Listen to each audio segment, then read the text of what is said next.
Hello friend, कैसे हो? तो आई होप आप लोग अच्छे होंगे और अपनी पढ़ाई अच्छे से कर रहे होंगे। तो भाई, अब आपका समय जो है बहुत प्रीशियस होने वाला है, क्योंकि धीरे धीरे आपके जो एग्जाम्स के दिन हैं वो कम ही होते जा रहे हैं। तो अब आप आलस बिल्कुल भी नहीं दिखाएं, बिल्कुल भी पढ़ाई के लेकर ये नहीं कि हाँ मतलब आप इनसिक्योर हो, एकदम अब लग जाओ पढ़ाई में। तो आज के सेशंस में हम देखेंगे गॉस के प्रमेय के अनुप्रयोग। तो हमने फर्स्ट चैप्टर में लगभग हम इंड पॉइंट पे आ चुके हैं, हर एक चीज को देख लिया, फोर्स, आवेश, फिर electric field, axial and equatorial, सब पोजीशंस पे देख लिया, और गॉस लॉ, वेदर्स फ्लक्स, ये सारे देखने के बाद अब जो गॉस की प्रमेय, उन्होंने अपनी प्रमेय बताई थी, तो उससे जो स्टडी चल रही थी उस समय अलग अलग इलेक्ट्रिक फील्ड निकालने की, बहुत ही ज्यादा हेल्प हुई।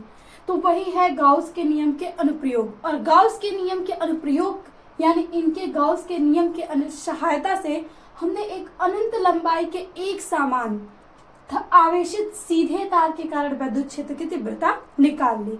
मतलब इसमें हम रेखीय आवेश घनत्व निकालेंगे यहाँ से, तो या तो हम रेखीय आवेश घनत्व निकाले बोले, या तो अनंत लंबाई के तार, क्योंकि भाई एक लंबा है, वायर्स लेंगे वो अनंत लंबाई का है तो वो रेखीय है, और उस पर आवेश वितरित है, तो उनके कारण अगर हम कोई बिंदु ले ले तो वहां पे विद्युत क्षेत्र की तीव्रता क्या होगी, इसी का हमें व्यंजक प्राप्त करना है।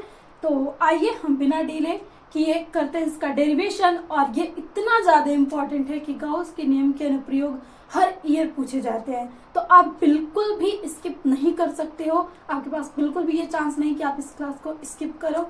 तो भाई, अगर आप चैनल पे नए हो तो प्लीज चैनल को सब्सक्राइब कर लीजिएगा और बेल आइकन को दबा लीजिए, ताकि आपको हर एक क्लास की नोटिफिकेशन मिल सके, और आपको सभी क्लासें बिल्कुल फ्री ऑफ कॉस्ट मिलेंगी, और उसके साथ साथ आपको नोट्स भी फ्री ऑफ कॉस्ट मिलेंगे। बस आपको यहाँ पे ज्वाइन कर सब्सक्राइब करना है, एक जिससे आपको कुछ भी नहीं जाता। बस आप सब्सक्राइब कर लो चैनल को, बेल आइकन को दबा लो, और सारे क्लास को अच्छे से आप पढ़ते रहो। तो आइए हम स्टार्ट करते हैं। तो सबसे पहले हम बना लेते हैं एक रेखीय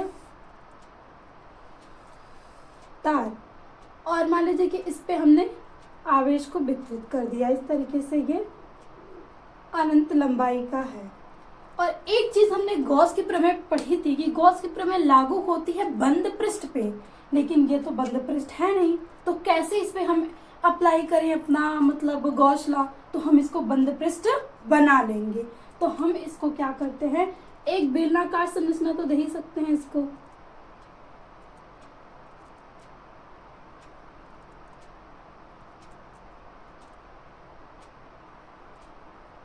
तो ये हमने एक सर्कल था तो उसको बेलनाकार सतह दे दी, हमने उसको कर दिया। और एक बिंदु ले लेते हैं कि मान लीजिए हम यहाँ से, ये आपका आवेश है, तो यहाँ से इस बिंदु पे हमें निकालना है, ये बिंदु P है, यहीं पे हमें इलेक्ट्रिक फील्ड को क्या करना है, फाइंड आउट करना है।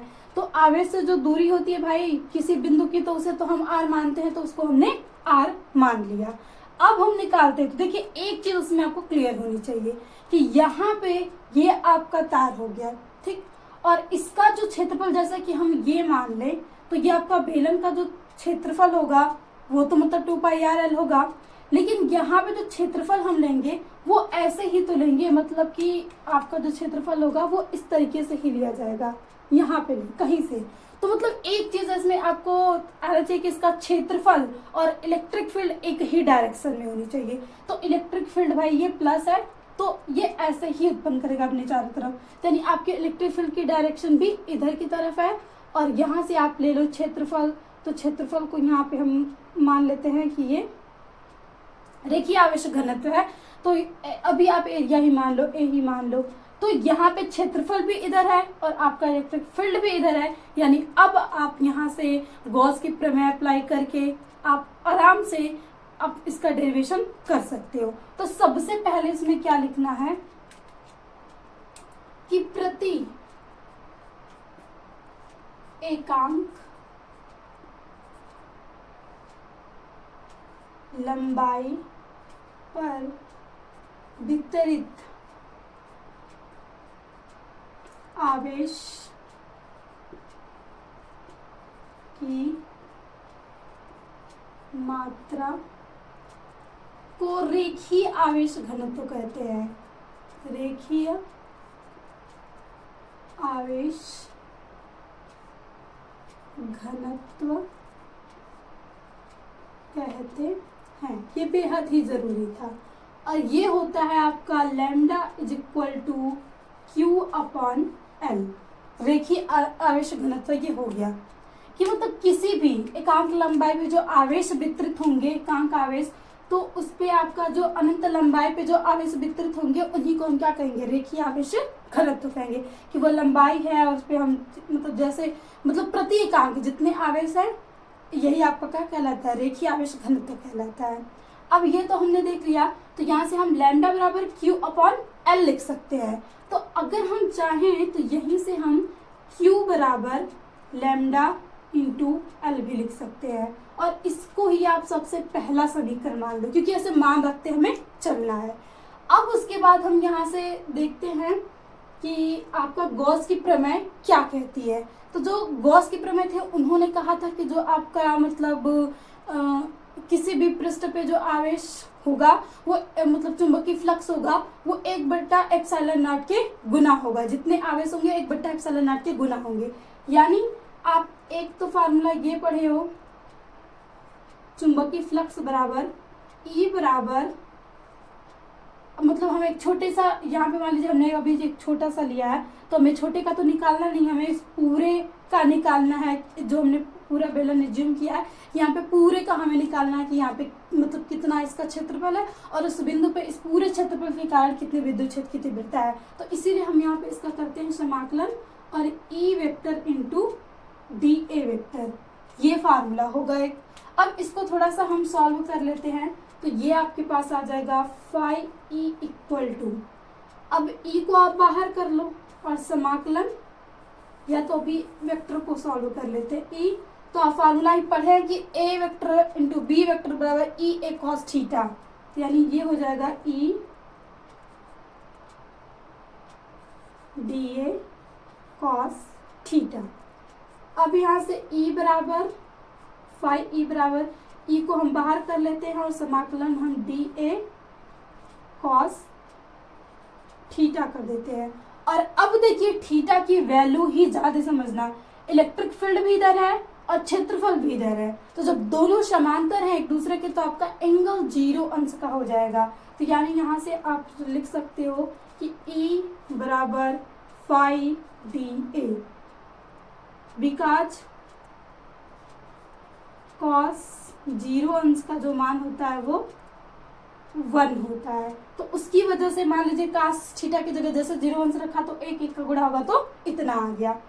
अब हम क्या करते हैं यहाँ से कि ई बराबर, अब हमें समाकलन करना है पूरे का, तभी जाके हमें क्षेत्रफल निकलेगा। तो हमने समाकलन तो किया है, तो पूरा क्षेत्रफल आपको कितना है, तो जैसे कि समाकलन जब भी हम करते हैं तो समाकलन डी ए का जो होता है वो ए होता है, जैसे कि डी एक्स का एक्स होता है वैसे डी ए का ए हो गया।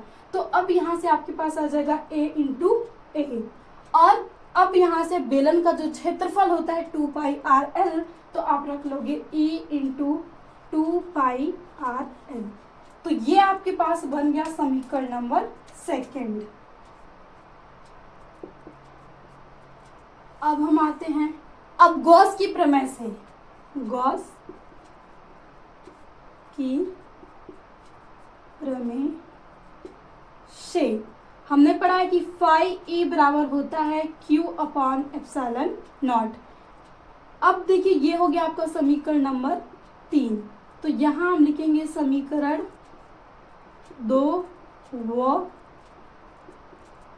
3 से।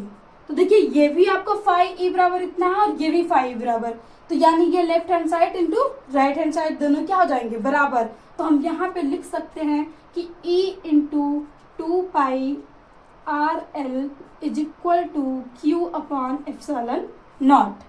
और अभी हमने Q बराबर लिखा है, तो यहाँ Q का मान रख देने पे तो ये हो जाएगा E into 2 pi R L, और ऊपर हो जाएगा L अपॉन सिग्मा नॉट। मान हमें E का निकालना है, तो E बराबर आपके पास आ जाएगा लैम्डा इंटू एल और पूरे के बटे 2 pi R L epsilon not. तो ये आ जाएगा आपका पूरा रेखीय आवेश घनत्व यानी अनंत लंबाई का। जब भी हम कोई वायर लेते हैं तो वहां पे आपकी जो विद्युत क्षेत्र की तीव्रता होती है वो इतनी होती है। अगर इसको थोड़ा सा हम एक और अच्छे तरीके से लिखें तो यहाँ से आपका L से L कैंसिल आउट हो जाएगा और L से L कैंसिल आउट हो गया तो आप यहाँ से अब लिख सकते हो E बराबर 1/2 पाई R एंड ये लैम्डा अपॉन सिग्मा। ये आपका आ जाता है फार्मूला। तो जब भी आपको अनंत, क्योंकि यहाँ से L था तो उसको भी हमने काट दिया, तो काटने के बाद जो आपका लास्ट इलेक्ट्रिक फील्ड की जो तीव्रता आती है वो E = 1/2 pi R upon epsilon lambda upon epsilon not. तो ये आपको अच्छे से याद रखना है। ये फार्मूला याद रहेगा तो आप जब भी सवाल देगा इस तरीके का तो सवाल लगा सकते हो। और डेरिवेशंस देखिए, अब हमने कहा ना, आपसे कई बार कह चुके हैं जो कि आप जो बोर्ड मतलब पेपर बना रहे हैं उसकी चॉइस पहले से थोड़ी अलग हो गई है। पहले वो डेरिवेशन देता तो केवल डेरिवेशन देता था और आपका फ्रेश जो क्वेश्चन होता था वो अलग रहता था। लेकिन अब क्या किया जा रहा है, डेरिवेशन क्वेश्चंस दोनों साथ साथ दिए जा रहे हैं, तो मतलब डिफिकल्टी लेवल बढ़ रहा है थोड़ा। पहले मान लो डेरिवेशन किया 5 नंबर लेके चले गए, अब डेरिवेशन करोगे वो 5 नंबर का ही रहेगा, लेकिन आपका जो 2.5 नंबर होगा वो डेरिवेशन पे होगा, जो 2.5 नंबर होगा आपके क्वेश्चंस पे होगा। उसमें आपको क्वेश्चंस जरूर मिल जाएंगे उसी के आधार पे कि हाँ अब ये इतना इतना दिया है, वहाँ पे मान दे देगा, आर का मान देगा, लैम्डा का मान दे देगा, फिर एप्सिलॉन नॉट का तो मान पता ही है। तो यहाँ से जब सब मान ऐसे रखते हैं तब उसके पास जब मतलब आपको ई का या किसी का भी मान पूछ देगा तो वहाँ आसानी से हम मान निकाल सकते हैं। तो इसलिए आपको डेरिवेशन के साथ साथ फार्मूले भी याद रखना है। तो भाई डेरिवेशन याद करें, लास्ट में फार्मूला आएगा तो याद तो हो ही जाएगा।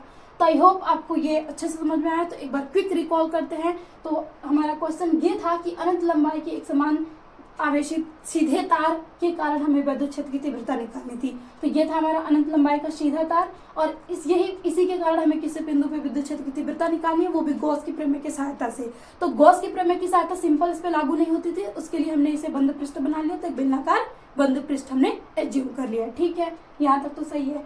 अब आपको एक चीज पता कि ये रेखा एक है, तो यहाँ से हम रेखीय आवेश घनत्व निकालेंगे, क्योंकि इसमें जो भी आपका आवेश होगा वो रेखीय के रूप में ही उपस्थित है। तो जब हम रेखीय आवेश घनत्व निकालते हैं और इसे हम लैम्डा से प्रदर्शित करते हैं तो ये हो जाता है आपके पास Q/L। अब उसके बाद हम पढ़े हैं कि जो आपका मतलब यहाँ से चुंबकीय फ्लक्स होगा, तो चुंबकीय फ्लक्स यानी अगर हम इसको मान रहे हैं कि ये सीधा एक तार है तो चुंबकीय फ्लक्स क्या होगा कि इसके लंबों तो जितनी भी आपकी रेखाएं गुजरेंगी वही क्या कहलाती है, चुंबकीय फ्लक्स कहलाती हैं। तो ये हो गया आपका फाई E बराबर, मतलब हमने पूरा समाकलन कर दिया। तो E इंटू डी वेक्टर था, फिर यहाँ से थोड़ा मैथमेटिकल्स वही समाकलन सॉल्व किया फार्मूला लगा के, तब हमारे पास जो मेन फार्मूला है वो आ गया E इंटू 2πRL। तो 2πRL कहीं से कुछ भी रॉकेट साइंस नहीं है कि भाई आपको थोड़ा सा पीछे से याद रखते हैं। 10वें तो हम बहुत याद करते हैं, गोले का वक्रपृष्ठ, गोले का क्षेत्रफल, बेलन का, तो वही बेलन का क्षेत्रफल होता है 2πRL। तो हमने यहाँ पे रख लिया। फिर फाई बराबर ये भी इतना था और गॉस के नियम से फाई बराबर हमें पता है कि Q/ε0 होता है। फिर दोनों समीकरण की हमने तुलना कर दी तो इतना बराबर इतना आ गया। अब फिर इसमें को हमने प्लॉट कर दिया तो L से L कैंसिल आउट हो गया और जो लास्ट में हमारा मान आया वो हमारा मान ये मिल गया।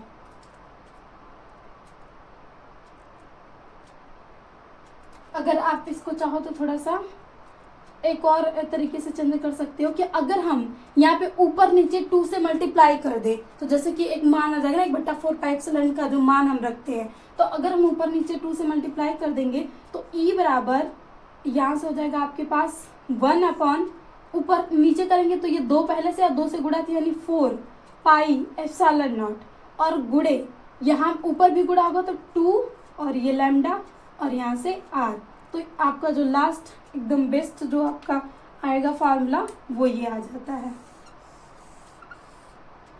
और इसे ही याद रखना, क्योंकि ये भी आप छोड़ सकते हो यहाँ से, लेकिन मान लीजिए यहाँ पे हमें दिक्कत होगी मान रखने में कि हम यहाँ से 2 पाई सिग्मा का मान कहाँ से रखें, लेकिन जैसे ही 1/4 पाई एप्सिलॉन नॉट आ जाता है तो ये आपको क्या हो जाता है के जो हम वहाँ से रूल्स पढ़े थे कुलाम्स लॉ में, तो वहाँ से जो मान आता है वो हम आसानी से 9 × 10⁻⁴ 12 रख लेंगे तो वहाँ से हमारी आसानी हो जाती है इसको लगाने के लिए, इसीलिए हमने ऊपर नीचे 2 से गुणा कर दिया, तब आपको ये फार्मूला मिल जाता है।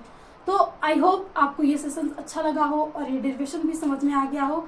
तो सभी डेरिवेशन हो जाते हैं। अभी आपके 2 और अनुप्रयोग बचे हैं। एक हम लेंगे सीधे चादर वाले पे, मतलब एक समतल चादर लेंगे, और दूसरा आपका सर्कल लेंगे। एक सर्कल के अंदर बाहर कैसे निकालना है, कहाँ पे विद्युत क्षेत्र की तीव्रता कहाँ पे शून्य होगी, कहाँ पे कितनी होगी, वो निकालना है। तो 2 टॉपिक और इसमें बचा है, फिर उसके बाद हम पूरा अटैक करेंगे न्यूमेरिकल्स पे। फिर उसके बाद आपका चैप्टर ये पूरा क्रिस्टल क्लियर हो जाएगा, और फिर उसके बाद आपको एक टेस्ट मिल जाएगा और उसको सॉल्व कर लेंगे तो आपको पूरा एक चैप्टर अच्छे से तैयार हो जाएगा। फिर उसके बाद हम नेक्स्ट चैप्टर पे मूव करेंगे। तो अगेन थैंक यू, मिलते हैं आपसे नेक्स्ट क्लास में नेक्स्ट सेशन के साथ। तो आई होप यही मतलब आप लोग अच्छे से इंटरेस्टिंग तरीके से अपनी पढ़ाई करते रहें, और always be happy and be positive, कभी भी नेगेटिव थिंग्स को ना सोचें। तो अगेन थैंक यू, मिलते हैं नेक्स्ट सेशन में।